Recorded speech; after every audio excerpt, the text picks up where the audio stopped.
any allegation that the amended public accounts received by the Auditor General on the 16th of April, according to her letter, that those were backdated is patently false. I just want to make sure that I got the first point clear, that I'm saying that any allegation is crystal, right? That we are saying it's patently false. Okay, that any allegation that the amended public accounts received by the Auditor General on the 16th of April, according to her letter, that those were backdated is patently false.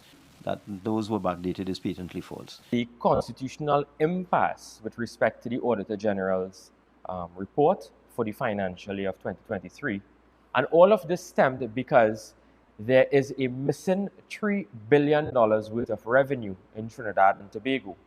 The Auditor General, through her report that we have seen on various networks and news agencies, is that there is a missing $3 billion in revenue. So on the 31st of January, accounts were submitted to the Office of the Auditor General indicating that Trinidad and Tobago revenue for 2023 was about $61 billion. Subsequently, the Auditor General was informed that there were issues with respect to the accounts and that the actual revenue for Trinidad and Tobago would have been $64 billion, which means that there's a $3 billion gap. When the Auditor General audited the accounts after the amended accounts were issued, she still could not find the $3 billion, and therefore that was in fact reported, and that is now a matter of public record. But what is interesting is this, is that the Auditor General has raised a very serious matter with respect to the backdating of the accounts of Trinidad and Tobago, because she had in her possession 2 accounts for Trinidad and Tobago as at the 15th of April 2023. And the both accounts were dated the 31st of January 2024, and I have copies of the both accounts. And these 2 accounts would have reflected various figures, but have the same date. One account was actually delivered to her on the 31st of January 2024 with the revenue figure of $61.8 billion.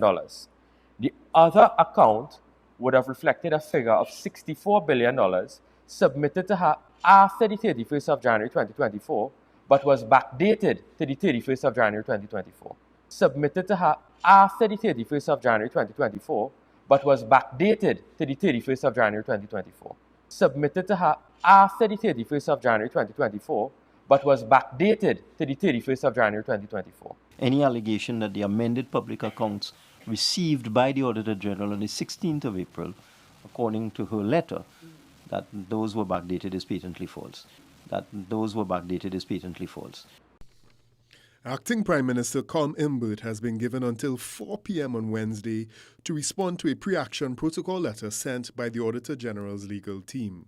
If Minister Imbert fails to respond, Freedom Chambers will file a claim for judicial review challenging the legality of the investigation announced on May 7th.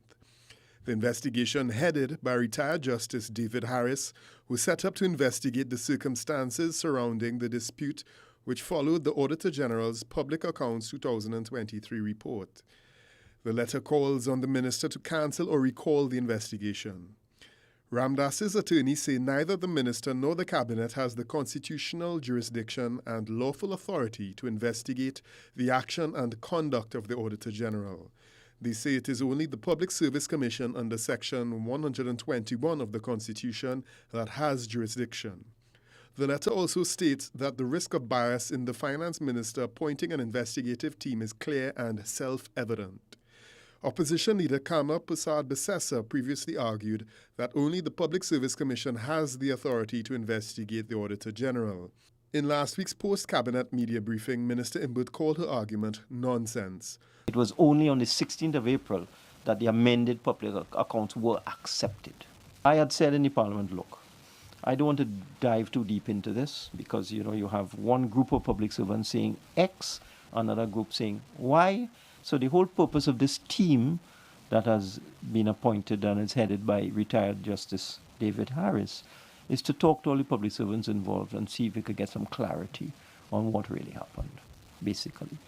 Well, nonsense uttered by the leader of the opposition. It's nonsense because in the Senate, I said that I I'm going to conduct an internal investigation to investigate the facts within the Ministry of Finance. So who is supposed to pick the team? I ask the leader of the opposition to pick the team? It's nonsense.